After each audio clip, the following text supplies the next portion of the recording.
வணக்கம் தலைவா, அனைவருக்கும் இனிய வணக்கம். தமிழக அரசு போக்குவரத்து கழகத்துல டிரைவர் கம் கண்டக்டருடைய ரிசல்ட் வெளியிட்டு இருக்காங்க. ஸோ ரிசல்ட்டுடைய குழப்பங்கள் என்னவா இருக்கு? ரிசல்ட்ல பல விதமான குழப்பங்கள் இருக்கு. ஸோ ஒன்று வந்து பாத்தீங்கன்னா ரிசல்ட்ல செலக்ஷன் லிஸ்ட் எப்படி எடுக்க போறாங்க. ஸோ தேர்வுக்கு செலக்ஷன் ஆனவங்க வந்து பாத்தீங்கன்னா அடுத்த கட்டமா என்ன செய்யணும்? ஸோ கிரேஸ் மார்க் இதுல வழங்க இருக்காங்களா? கீ சேலஞ்சிங்ல எவ்வளவு மதிப்பெண்கள் கிடைக்கும்? ஸோ எக்ஸ்பீரியன்ஸ் சர்டிஃபிகேட் தேவையா? ஃபர்ஸ்ட் எய்ட் சர்டிஃபிகேட் தேவையா? டோட்டலா உங்களுக்கு வந்து பாத்தீங்கன்னா முக்கியமான அறிவிப்புகள் எல்லாமே என்ன நடக்கும். ஸோ டோட்டலா 3274 வேகன்சிஸ்ல உங்களுக்கு 25 மார்க் எடுத்தா உங்களுக்கு பணி வாய்ப்பு கிடைக்குமா கிடைக்காதா?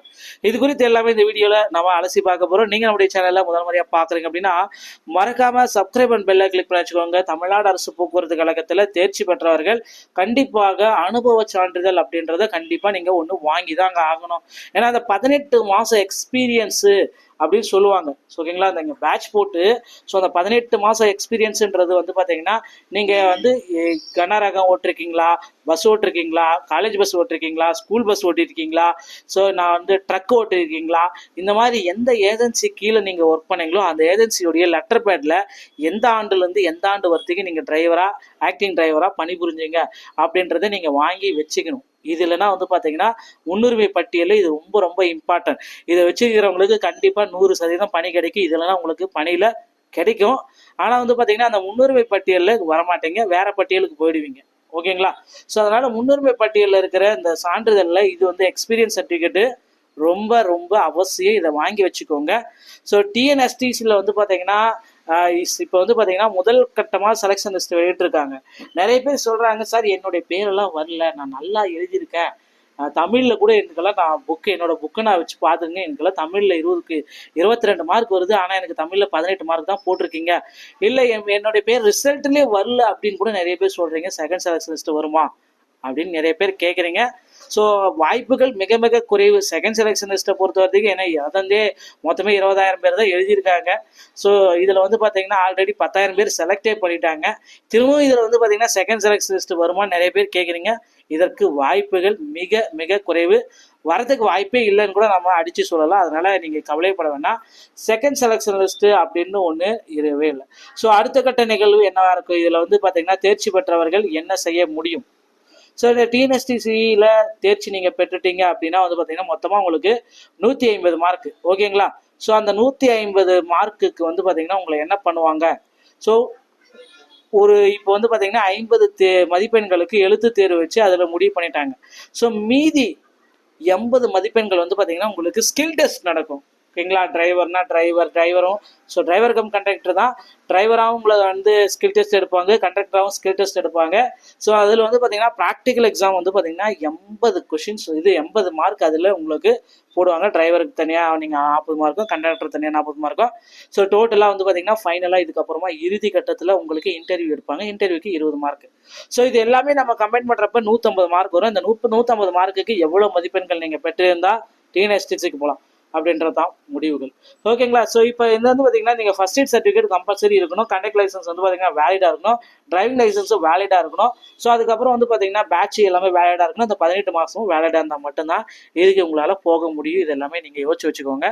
ஸோ சர்டிஃபிகேட்டை பொறுத்த வரைக்கும் நீங்கள் என்ன சர்டிஃபிகேட் ஆன்லைனில் அப்ளை பண்ணீங்களோ எல்லா சர்டிஃபிகேட்டையும் எடுத்துகிட்டு போக வேண்டியதாங்க. தமிழ் வழி சான்றிதழ் இருந்தாலும் அதை கண்டிப்பாக எடுத்துகிட்டு போங்க. அதுவும் உங்களுக்கு வந்து பார்த்தீங்கன்னா கூப்பிடுவாங்க. ஸோ கால் லெட்டர் வந்து பார்த்தீங்கன்னா அதிகபட்சம் இன்னொரு ஒரு வாரத்தில் வந்து பார்த்தீங்கன்னா உங்களுடைய வீடு தேடி வந்துடும்.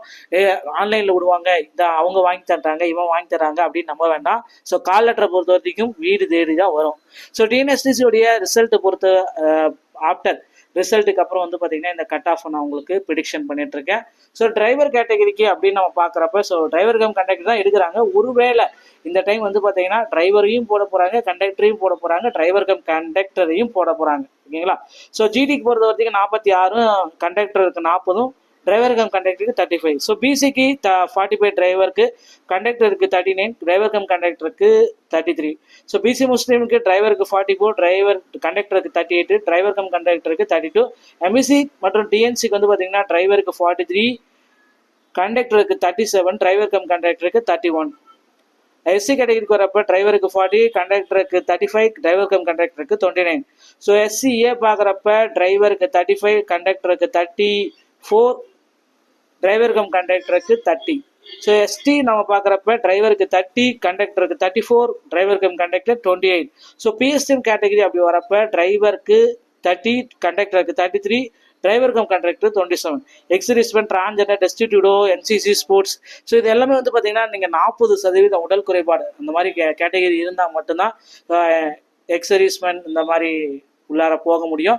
ஸோ டிரான்ஜெண்டர், விடோ, டெஸ்டிட் விடோ, இந்த மாதிரி ஸ்போர்ட்ஸ் கேட்டகரி, டிரான்ஜெண்டர் இந்த மாதிரி கேட்டகரி நீங்கள் வரணும் அப்படின்னு நீங்கள் நினச்சிங்கன்னா இது எல்லாமே வந்து பார்த்தீங்கன்னா உங்களுடைய விளையாட்டு திறன் ஏதாவது இருந்தாலும் அதுக்கு இதில் மதிப்பெண்கள் இருக்குது. அதுக்கு உண்டான சர்டிஃபிகேட்டை நீங்கள் சப்மிஷன் பண்ணால் மட்டும்தான். ஸோ ஆன்லைன்லேயே நீங்கள் வந்து பார்த்தீங்கன்னா இதற்குண்டான இதர சர்டிஃபிகேட்டில் சப்மிட் பண்ணியிருக்கலாம். அந்த சர்டிஃபிகேட் பண்ணலாம் கூட ஒருவேளை இப்போ நீங்கள் எடுத்துகிட்டு போனாலும் அது வேலிட் ஆகும். ஸோ அதனால் வந்து பார்த்தீங்கன்னா இது எல்லாமே டிஎன்எஸ்டிசியை பொறுத்த வரைக்கும் இந்த டாக்குமெண்ட்ஸ் எல்லாமே ரொம்ப ரொம்ப இம்பார்ட்டன்ட்ங்க. ஸோ போக்குவரத்து கழகத்தில் வந்து பார்த்தீங்கன்னா கட் ஆஃப் கம்மியாக தான் இருக்கும், பெரிய லெவல் கட் ஆஃப் எல்லாம் இருக்க வாய்ப்பே இல்லை. ஸோ பணிகள் எல்லாமே வந்து பார்த்தீங்கன்னா ஸ்டார்ட் பண்ணிட்டாங்க. விரைவில் வந்து உங்களுக்கு ஸ்கில் டெஸ்ட் உண்டான தேதிகள் உங்கள் வீட்டுக்கு கால் லெட்டர் மூலமாக உங்களை அனுப்புவாங்க. ஸோ நிறைய பேர் வந்து பார்த்தீங்கன்னா தமிழ் இதில் பார்த்து செலக்ட் ஆன பீப்புள்ஸ் எல்லாத்துக்குமே வந்து பார்த்தீங்கன்னா கால் லெட்டர் அனுப்புறதா சொல்லியிருக்காங்க. ஸோ கிட்டத்தட்ட தமிழ் எலிஜிபிலிட்டியில் நீங்கள் பாஸ் ஆகலாம், நீங்கள் செலக்ட் ஆகிருக்க மாட்டீங்க. மற்றபடி மற்றவங்க எல்லாத்துக்குமே செலக்ட் ஆகிருப்பாங்க. அவங்களுடைய பட்டியல் வந்து பார்த்தீங்கன்னா ஒரு 8000 பேர் வந்து பார்த்தீங்கன்னா அவங்களுக்கு வந்து பார்த்தீங்கன்னா ஸ்கில் டெஸ்ட் நடத்த போகிறாங்க. ஸோ அந்த ஸ்கில் டெஸ்ட்டுக்கு அவங்க எல்லாத்துக்குமே வந்து பார்த்தீங்கன்னா ஒரு முக்கியமாக ஒரு 5 மண்டலங்களில் சேலம், மதுரை, கோயம்புத்தூர் இந்த மாதிரி ஒரு 5 மண்டலங்களில் மட்டும்தான் இது வந்து ஸ்கில் டெஸ்ட் இருக்கும். ஸோ அந்த ஸ்கில் டெஸ்ட்டுக்கு நீங்கள் இப்போ வந்து தயாராகி கொள்ளுங்கள். ஓகேங்களா? ஸோ அங்கே இன்டர்வியூ இருக்கும். இன்டர்வியூ முடிச்சு அடுத்த நாளே வந்து பார்த்தீங்கன்னா இன்டர்வியூலேயே உங்களுக்கு ஸ்பாட் செலெக்ஷன் இல்லையான்றதை நீங்கள் தெரிஞ்சுக்கலாம். ஸோ நண்பர்கள் தகவல் உங்களுக்கு பிடிச்சிருக்குன்னு நினைக்கிறேன். மீண்டும் ஒரு நல்ல தகவலோட நான் உங்களை சந்திக்கிறேன். நன்றி, வணக்கம்.